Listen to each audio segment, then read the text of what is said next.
Good afternoon. I'm Jerry Baird, Chairman of the Board of Mainstreet Credit Union. Welcome to our first ever virtual annual meeting. This meeting is going to look a little different than usual. Our board and committee members are social distancing here in person. And as I look around the room, all of them but me have a mask on. We're happy that you could join us from your phone or tablet or computer today.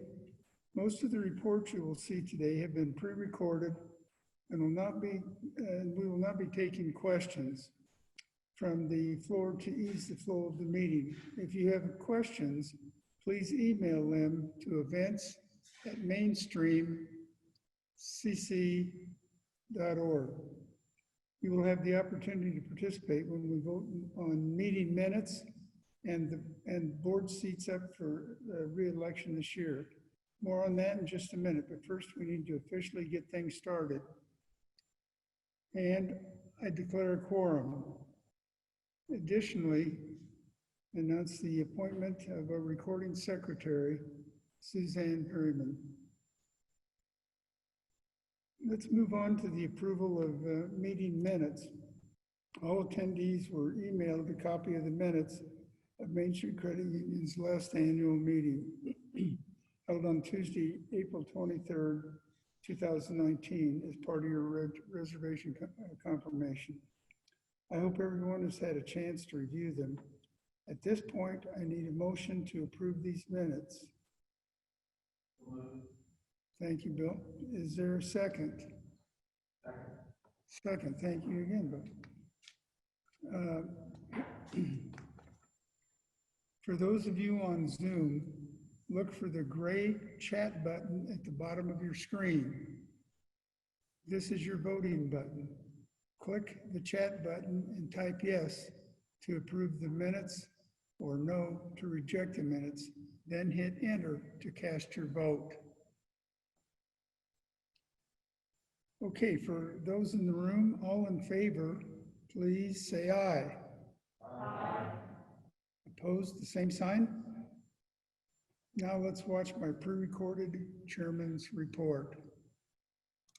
Back in December, when we originally scheduled our annual meeting for April 7th, we couldn't have guessed that a pandemic was looming and that COVID-19 would not only change our plans, but also change our lives in so many ways.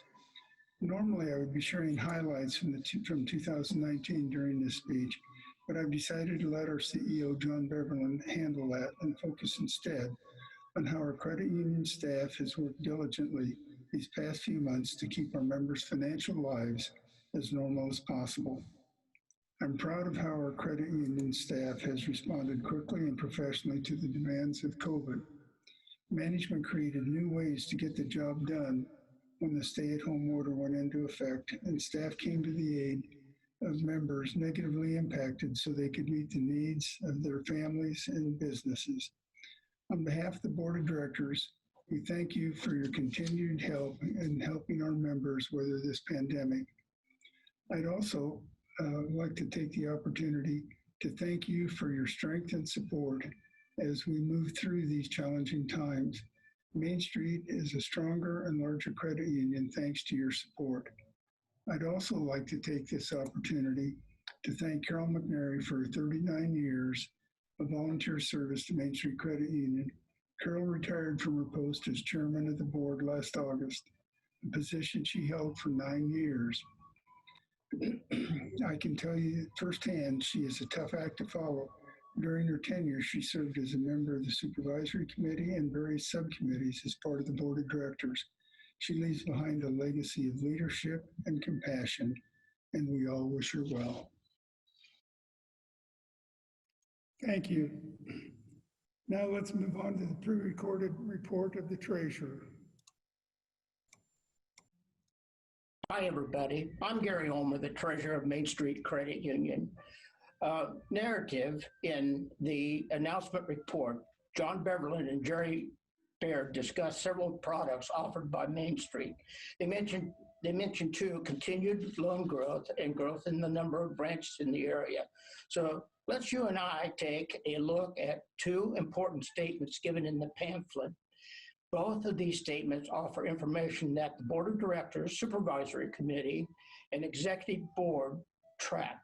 Both are comparative statements, meaning that they have 2 years, 2018, 2019, side by side for reflection. The first of the financial statements, for those of you who have had accounting, some of you in sometime in your life, it is also called a balance sheet. And if the recording has if the accounting has been done correctly, the assets in the credit union will equal the liabilities and members' equity. So it is in balance. As you can see, the total assets of Mainstreet at the end of the fiscal period in 2019 was $467,748,208. And so this was the sum of liabilities and members' equity as well. Many of the different kinds of assets, liabilities, and equities have been lumped together to get them on this page. Each asset is a tangible or intangible thing that the credit union has ownership in.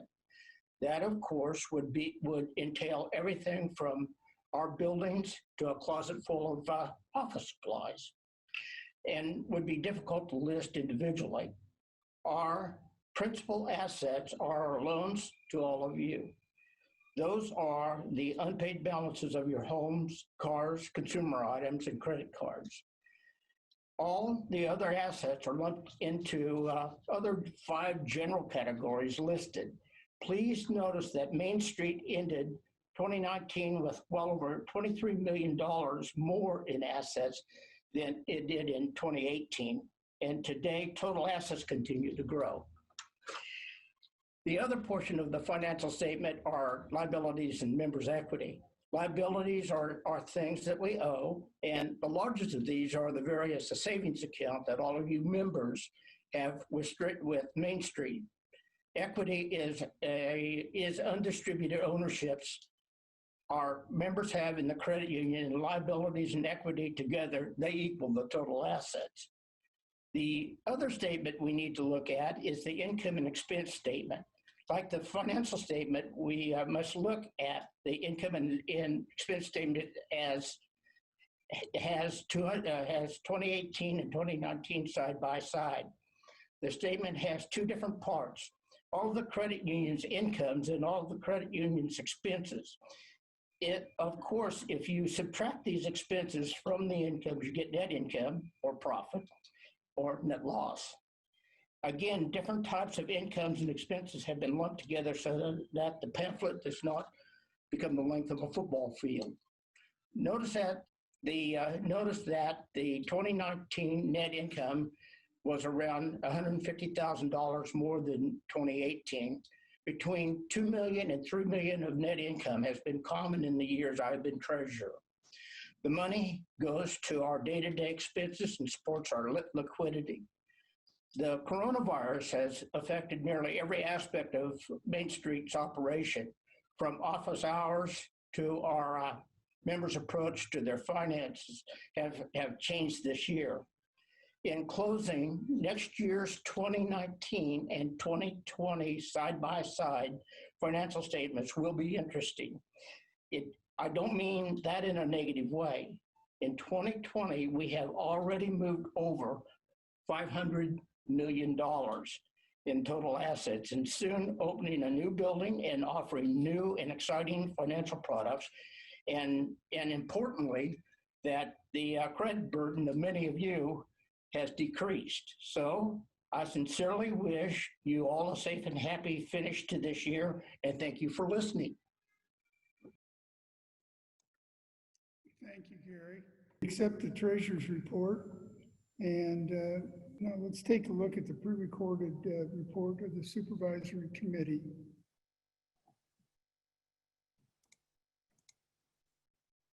My name is Bill Roush, and I am chairman of the Supervisory Committee. Other members of the Supervisory Committee are Wanda Vaughn and Diane McNary. The Supervisory Committee has contracted with the CPA firm of J. Tinbrick and Associates to conduct quarterly reviews of internal control and other agreed upon procedures. In addition, J. Tinbrick and Associates conducted an opinion audit on the financials of the credit union for the period ending September 30th, 2019. Quarterly findings are reported to the Supervisory Committee after each review. The committee has reviewed the auditor's reports with credit union personnel and are pleased with the results. The opinion audit for September 30th, 2019 resulted in J. Tinbrick and Associates declaring that the financial statements were found to be in conformity with generally accepted accounting principles for the United States. Complete reports are available at the credit union's main office for any member's review. Mr. Chairman, that concludes the report of the Supervisory Committee. Thank you very much, Bill. We accept the report of the Supervisory Committee. Now let's move on to the recorded President's report.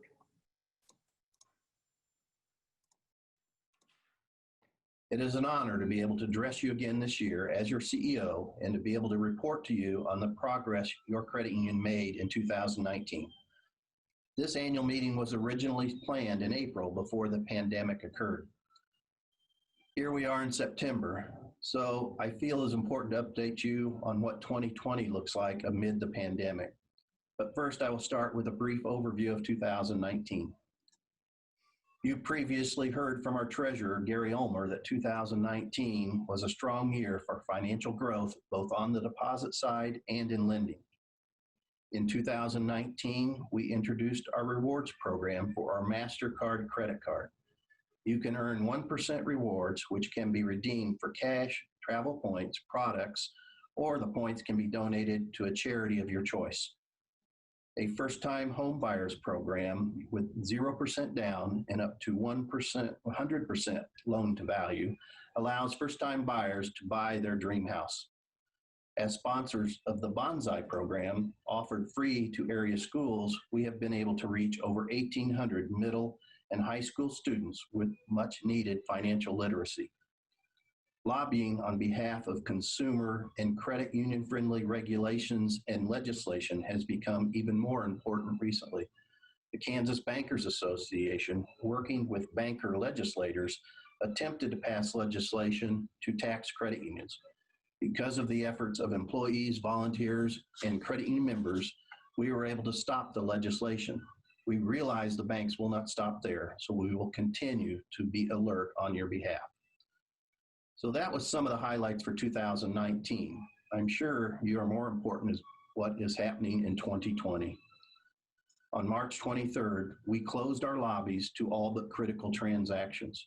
We continued to operate our drive-through facilities at branches that had them. We set up a rotating schedule for employees to limit any potential COVID exposure. We reviewed restrictions that limited what could be done through our drive-throughs, making it as simple as possible to still transact business with the credit union. Many of you were quick to adapt our electronic services utilizing your PC or mobile phone. The electronic signatures allowed us to meet lending needs without a visit to a branch. The big question is, will this usage of electronic services continue, or will old habits win out with a visit to a branch? We were able to help members that were facing financial hardships by doing over 1,450 loan payment extensions. During this whole period, mortgage processing has been booming due to the lowest loan rates in recent history. We processed 91 PPP loans for local businesses for almost $1.5 million, allowing those businesses to maintain 233 employees. July 1st, our lobbies were opened back up. Transaction volumes are still down 30% from this time last year. Through July, we have experienced record growth. Assets are up over 75 million to 543 million. It appears members are in the savings mode, not the borrowing mode. Net income is at 1.2 million. We started seeing early on that many members were experiencing financial hardships. Normally, we would have been hosting multiple marketing events with the school districts or Adventist and Olathe medical centers. With those events switching to virtual and unable to meet face-to-face, we established COVID-19 relief funds for the employees at 13 districts and 2 hospitals. We have been receiving many reports from districts on how they were able to help their employees, from helping a classified employee purchase a refrigerator that had quit working, to helping another who, after losing her part-time summer job, was sleeping in her car with her school-aged daughter while she was waiting for her first district paycheck. We continue to hear reports on how these funds are being utilized and the gratitude expressed of thinking of their employees. With branches back open, we have continued to explore methods to make your experience more efficient. One way is by offering appointments. From now on, if you need to close a loan or open another account, you will be able to call to make an appointment. This will ensure an employee is available to help you with your needs, limiting the time out of your busy schedule. Soon, you'll be able to book those appointments yourself online. Finally, we recently broke ground on a new branch at 169 Highway and Berry Road. This full-service branch will replace the storefront branch east on Berry Road. A lot of unknowns still exist for 2020 and beyond. We continue to monitor economic indicators, and we will continue to look for means to serve your financial needs. Mr. Chair, that concludes my remarks. Thank you, John. Our next item is old and new business, and we have none scheduled for this meeting. So I will move on and ask Gary Ulmer to come to the podium with a report from the nominating committee.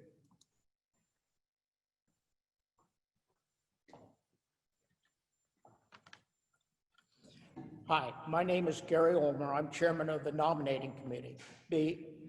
Before I start, I would like to thank the other nominating committee member, Bill Roche, for all the help he provided during this time. There are 3 board of director positions up for re-election. 2 3-year term positions are currently held by Kevin Spreitzer and Paul Alvarado. The 3rd position is filled by Paula Hill, who was appointed to fill an open position created by the resignation of Carol McNary. Paula Hill would be elected to fill the remaining 1-year term of Carol's former position. All 3 individuals expressed a desire to seek re-election. The nominating committee verified that the individuals had met qualifications of the positions and agreed to abide by the conditions of a statement of consent to serve. Nomination procedures are published on our website and throughout our branches, along with the names of the individuals listed previously. No current nominations or petitions for nomination were received in the required timeline. Mr. Chair, I would like to make a motion that the 3 individuals, Kevin Spreitzer, Paul Alvarado, would be elected to a 3-year term, and Paula Hill will be elected to a 1-year term by acclamation. Thank you. A motion's been made. For those in the room, all in favor, please say aye. Aye. Aye. Opposed, nay. For those of you on Zoom, click on your gray chat button, then type yes to enter to record your vote. Thank you.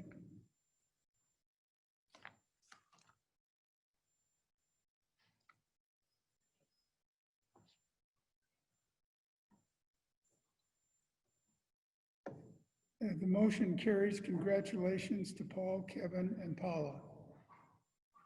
Remember, if you have a question or comment, send us an email at events@mainstreetcu.org. I now adjourn the business portion of the meeting and turn the podium over to John Beverly. Thank you, Jerry. I did want to talk a little bit about volunteer opportunities that we have here at Mainstreet Credit Union. Several of the board members have come up through the ranks from our Mainstreet Advisory Council, and that is an opportunity for members that want to learn a little bit more about the credit union to attend meetings, and do some educational courses that are offered.